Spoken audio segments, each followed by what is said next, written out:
said, I like to congratulate all of you for selecting such a beautiful school. And I know Indrani Madam for many years. They are working with certain ideology.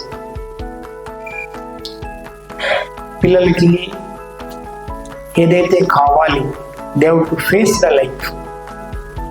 Only మార్కులు, ఉద్యోగాలు ఇంకా ultimately they should be able to live A happy life. నా పేరు సుబ్రహ్మణ్యం. నేను చాలా సంవత్సరాలు కేంద్రీయ విద్యాలయంలో mathematics టీచర్గా పనిచేశాను. తర్వాత ప్రిన్సిపాల్గా చేసి రిటైర్ అయినాను. లాంగ్ టైం బ్యాక్ 2013 ఆ పీరియడ్లో విజయవాడ కేవీలో పనిచేశాను.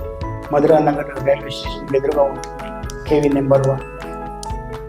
అక్కడ పనిచేస్తున్నప్పుడు 2012లో ఈ మన ఘంటసాల వెంకటేశ్వరరావు మ్యూజిక్ అకాడమీ వాళ్ళ డయాస్ మీద మ్యాథమెటిక్స్ డ్యాన్స్ ఒకటి చేయించాం. అంటే మ్యాథమెటిక్స్ టు డ్యాన్స్. ఇప్పుడు వింత సదరాలో మీరు వినే ఉంటారు కదా, మ్యాజిక్ స్క్వేర్స్. సో పిల్లలు స్టేజ్ మీద మ్యాజిక్ స్క్వేర్ ఫామ్ చేస్తారనమాట. ఆడియన్స్ అడిగేవాళ్ళు క్వశ్చన్. ఆడియన్స్ సపోజ్ 75 అని అడిగారు అనుకోండి, 75 వచ్చేటట్టుగా they will form the square. Numbers చూపిస్తారనమాట. సో ఆ ప్రోగ్రాం పెట్టాము. సో దానికి 60 పిల్లలు వచ్చారు. తర్వాత నన్ను స్కూల్కి పిలిచారు, నేను వచ్చాను. అప్పటి నుంచి మా అసోసియేషన్ కంటిన్యూ అవుతుంది. So we did lot of experiments on children. So ఇప్పుడు ఈ పర్పస్ టీచర్స్ని, స్టూడెంట్స్ని, పేరెంట్స్ని పిలవటం వల్ల గల ఉద్దేశం ఏంటంటే, ఈ ముగ్గురి లక్ష్యం ఒకటే. తల్లిదండ్రులు ఏమనుకుంటారు, మా పిల్లలు మంచిగా చదువుకోవాలి, మంచి మార్కులు రావాలి, జీవితంలో షైన్ కావాలి అనుకుంటారు. స్టూడెంట్స్ అదే అనుకుంటారు, నేను మంచిగా చదువుకోవాలి, మంచి మార్కులు రావాలి. టీచర్స్ అదే అనుకుంటారు, మన పిల్లలు మంచిగా. సో ముగ్గురి లక్ష్యం ఒకటి అయినప్పుడు ముగ్గురు కలిసి పనిచేస్తే, ఒకళ్ళనొకళ్ళు అర్థం చేసుకుని కలిసి పనిచేస్తే పిల్లల మీద ఏ విధమైనటువంటి ఒత్తిడి లేకుండా వాళ్ళ లక్ష్యాన్ని వాళ్ళు చేరగలుగుతారు. సో దానికోసమని పిల్లలు ఏం చేయాలి, వాళ్ళ రోల్ ఏంటి, టీచర్స్ ఏం చేయాలి, వాళ్ళ రోల్ ఏంటి, పేరెంట్స్ ఏం చేయాలి, వాళ్ళ రోల్ ఏంటి అనే దాని గురించి చెప్పడం కోసం, డిస్కస్ చేయడం కోసం ఈ మీటింగ్ పెట్టడం జరిగింది. సో పిల్లలతో ఇంటరాక్ట్ అయ్యాను, పిల్లలతో మాట్లాడాను. సో టీచర్స్తో ఇంటరాక్ట్ అయ్యాను. నాది సబ్జెక్ట్ మ్యాథమెటిక్స్ కాబట్టి మ్యాథమెటిక్స్ టీచర్తో ఇంటరాక్ట్ అయ్యాను. ఓకే. సో ఇక ఇప్పటి నుంచి వాళ్ళు ఎగ్జామినేషన్ రాసి ఎగ్జామ్స్ అయిపోయేంత వరకు ఎలా చేయాలి, మనం పిల్లలకి ఎలా ట్రైనింగ్ ఇవ్వాలి అనేది మేము డిస్కస్ చేసాము. సో వాళ్ళు ఆ విధంగా చేస్తారనమాట. ఇప్పుడు పేరెంట్స్ రోల్ ఏంటి, పేరెంట్స్ ఎలా పిల్లల్ని మనం సపోర్ట్ చేయగలం ఎగ్జామినేషన్స్ దృష్టిలో పెట్టుకుని. వీళ్ళంతా ఎగ్జామ్ రాస్తున్నారు కదా, వీళ్ళు 10 సంవత్సరాలు నేర్చుకున్నటువంటిది 3 గంటల్లో టెస్ట్లో వీళ్ళు రాయగలగాలి. ఏబిసిడీలు ఫస్ట్ క్లాస్, సెకండ్ క్లాస్లో నేర్చుకుంటారు. నేను ఫస్ట్ క్లాస్లో ఏబిసిడీలు నేర్చుకున్నాను కదా అని 10th క్లాస్కి వచ్చిన తర్వాత ఏబిసిడీలు మర్చిపోరు కదా. ఏబిసిడీలు లేకుండా ఒక వర్డ్ రాయలేడు, సెంటెన్స్ రాయలేడు. అట్లాగూ 10th క్లాస్ ఎగ్జామినేషన్ 3 hours ఎగ్జామినేషన్లో we are testing his knowledge what he has learn in the last 10 years. అందుకని 10th క్లాస్లో సిలబస్ చాలా తక్కువ ఉంటుంది. సో ఇంత 10 సంవత్సరాలు నేర్చుకున్నటువంటిది 3 గంటల్లో ప్రజెంట్ చేయాలి అంటే ఎంత టెన్షన్ ఉంటుంది పిల్లలకి కదా. అందుకని ఎగ్జామినేషన్ టెన్షన్, ఎగ్జామినేషన్ నర్వస్నెస్ ఇవి వస్తాయి. అంత కష్టపడి 3 గంటలు రాసినటువంటిది మేము జస్ట్ 5 నిమిషాల్లో ఎవాల్యుయేట్ చేసి మార్కులు ఇస్తాం. ఈ సిబిఎస్ఈ ఎగ్జామినేషన్ కొన్ని వందల వేల పేపర్లు ఉంటాయి, 100 మంది టీచర్లు ఉంటారు, ఎగ్జామినర్స్, వాళ్ళకు ఒక హెడ్ ఎగ్జామినర్ ఉంటారు. మాకందరికి ట్రైనింగ్స్ ఉంటాయి. నేను ఎగ్జామినర్గా పనిచేశాను, హెడ్ ఎగ్జామినర్గా పనిచేశాను. మేమందరికీ వాళ్ళకి ట్రైనింగ్ ఇస్తాం ఎలా కరెక్ట్ చేయాలి పేపర్ అనేది. సో 3 గంటలు 10 సంవత్సరాల్లో 10 సంవత్సరాలు కష్టపడి నేర్చుకున్నది 3 గంటల్లో వాడు రాస్తున్నాడు. అంత కష్టపడి రాసింది 3 గంటల్లో రాసింది మేము 5 నిమిషాల్లో ఎవాల్యుయేట్ చేసి మార్కులు ఇస్తున్నాం. 5 నిమిషాల్లో ఎవాల్యుయేట్ చేసి మార్కులు ఇస్తున్నామంటే ప్రతి క్వశ్చన్లో కూడా వాల్యూ పాయింట్స్ ఉంటాయి. ఆ వాల్యూ పాయింట్స్ ఏంటో పిల్లవాడికి అర్థం కావాలి, అతను రాయాలి. సో ఇంత టెన్షన్, పిల్లల్లో ఉన్నటువంటి టెన్షన్ని దృష్టిలో పెట్టుకుని పేరెంట్స్గా మనం ఏ విధంగా వాళ్ళకి సహకారం అందించగలం, మన రోల్ ఏంటి అనే దాని గురించి చెప్పడం కోసమే ఈ మీటింగ్ అనమాట. ఓకే, సో పేరెంట్స్ దృష్టి అంతా కూడా ఈ పిల్లల్ని నేను ఏ విధంగా సపోర్ట్ చేయగలను, ఏ విధంగా వాళ్ళల్లో ధైర్యాన్ని నింపగలను. ఓకే, దానికి ఇప్పుడు ఒక ప్రాక్టీస్ సెషన్ పెడతాం. So practice session about 70 to 80 minutes ఉంటుంది, right.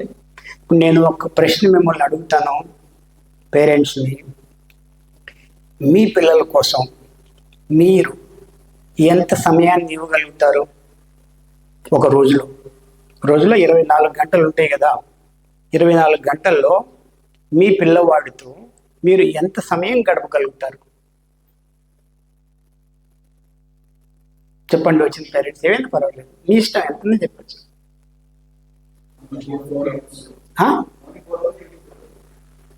Morning 1 hour, evening 1 hour, ఇంకా ఇంకా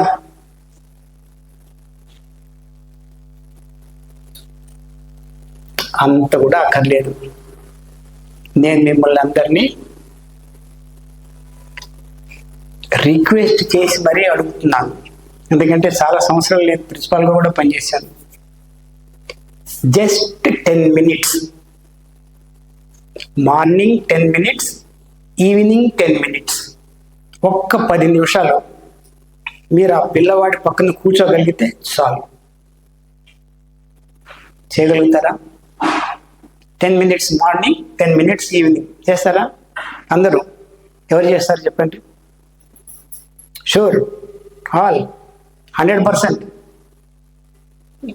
మీ ముందే మీ పేరెంట్స్ ఒప్పుకున్నారు, మీతో మార్నింగ్ 10 minutes, ఈవినింగ్ 10 minutes కూర్చుంటామని ఒప్పుకున్నారు. సరేనా? మీరే సాక్ష్యం. రేపటి నుంచే స్టార్ట్ కావాలి. ఆ 10 minutes కూర్చుని ఏం చేయాలి అనేది ఇప్పుడు నేర్పుతాను. ఓకే, స్టార్ట్ చేసే ముందు ఇదేమిటి అని దీని గురించి మీకు ఒక అవగాహన చెప్తాను.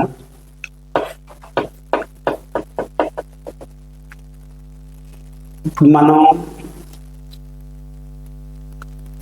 లైఫ్లో ఎన్ని పనులు చేస్తాం, చదువుకుంటాం, ఉద్యోగాలు చేస్తాం, ఆస్తులు సంపాదిస్తాం, ఫ్యామిలీస్ ఎస్టాబ్లిష్ చేస్తాం, అన్నీ చేస్తాం. ఇవన్నీ ఎందుకు, దేనికోసం చేస్తున్నాం ఇవన్నీ? Wonderful, excellent. హ్యాపీగా ఉండటానికే కదా. మరి అన్ని సందర్భాల్లో మనం హ్యాపీగా ఉంటున్నామా? How far we are happy? కోపం వస్తుంది, చిరాకు వస్తుంది, భయం వేస్తుంది, ఆందోళన కలుగుతుంది, టెన్షన్ వస్తుంది, రైట్? ఒక్కొక్కసారి మనం అనుకున్నట్టు జరగదు, మనం ఏదైతే జరగకుండా ఉండాలి అని జరుగుతుంది, టెన్షన్ పడిపోతాం, we lose our peace.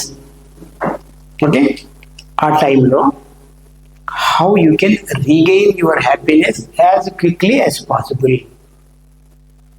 So ఇది ఎందుకు నేర్చుకోవాలి? ఇప్పుడు మీరు ఎంత కష్టపడి చదువుతున్నారు, 3 hours ఎగ్జామినేషన్ రాయడానికి కూర్చున్నారు, క్వశ్చన్ పేపర్ తీసుకున్నారు, పేపర్ చదువుతుంటే టెన్షన్ వచ్చేస్తుంది. ఎందుకు? అమ్మో, అన్న గుర్తుంటుందో గుర్తుండదో, చదువుకుని రాలేదు. ఆ టెన్షన్ వలన చదివింది కూడా మర్చిపోతారు. అటువంటప్పుడు how you can make your self happy.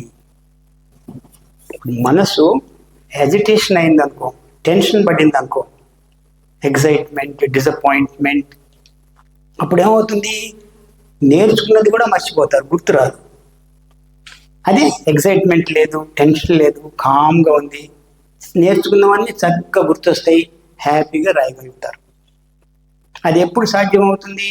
ఇప్పుడు మనం నేర్చుకోబోయే టెక్నిక్ని పర్ఫెక్ట్గా అర్థం చేసుకుని నేర్చుకుని రోజు ప్రాక్టీస్ చేయాలి. కనీసం నెల 2 నెలలు క్రమం తప్పకుండా ఉదయం సాయంత్రం మార్నింగ్ 10 minutes ఈవినింగ్ ప్రాక్టీస్ చేస్తే అప్పుడు దాని మీద గ్రిప్ వస్తుంది. మీ మనసుని మీ వశంలో పెట్టుకోగలిగేటువంటి కెపాసిటీ పెరుగుతుంది. ఆ కెపాసిటీ పెరిగేంత వరకు నువ్వు ఎంతవరకైనా చదువుతావు, స్ట్రెస్ లేకుండా, టెన్షన్ లేకుండా హ్యాపీగా చేయగలుగుతావు. ఓకే, సో ఇప్పుడు నేర్చుకోవటానికి మినిమం రూల్స్ ఏంటంటే, మంచిగా బాస్కెట్లు వేసి కూర్చోండి, ఒకళ్ళనొకళ్ళు తగలకూడదు. ఓకే, మీరు కూడా ఎవరైనా కింద కూర్చోగలిగే వాళ్ళు ఉంటే కింద బాస్కెట్లు వేసి కూర్చోగలిగితే ఇక్కడ వచ్చి కూర్చోవచ్చు. కొంచెం ముందుకు జరగండి, రండమ్మా. ఎవరైతే కింద కూర్చోగలుగుతారో కంఫర్టబుల్గా, ఏ ప్రాబ్లం లేకుండా మంచిగా బాస్కెట్లు వేసి కూర్చోండి. సో మనం మన మనసుకి శిక్షణ ఇస్తున్నాం.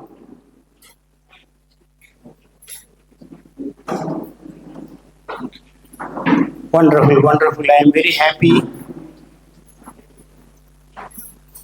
నేను చాలా సంవత్సరాలు, ఆల్మోస్ట్ 99% నా సర్వీస్ అంతా కూడా సెంట్రల్ సర్వీసెస్ హైదరాబాద్లో చేసాము. కానీ ఈ కోస్తా ప్రాంతంలో, విజయవాడ, గుంటూరు ప్రాంతంలో ఇవన్నీ చాలా సారవంతమైన భూములు అన్నమాట. మామూలుగానే సారవంతమైన భూములు కాదు, పిల్లలు కానీ తల్లిదండ్రులు కానీ ఎక్కడెక్కడ మంచి విషయాలు ఉంటాయి, ఎవరెవరు మంచి విషయాలు చెప్తారు, ఆ ఖోజులో ఉంటారనమాట. ఎక్కడన్నా ఏదన్నా మంచి తెలియగానే టక్కుని పట్టేసుకుంటారు. అది అక్కడ ఉండదు madam. That is the cultural difference between Telangana and Andhra. Okay, ఇక్కడ ఎక్కడ మంచి విషయం ఉంది టక్కున క్యాచ్ చేస్తారు దాన్ని. ఓకే, సెషన్ జరిగేటప్పుడు నేను కూడా కూర్చుంటాను. సెషన్ అయిపోయిన తర్వాత దాని గురించి డిస్కస్ చేయడానికి ఒక సెషన్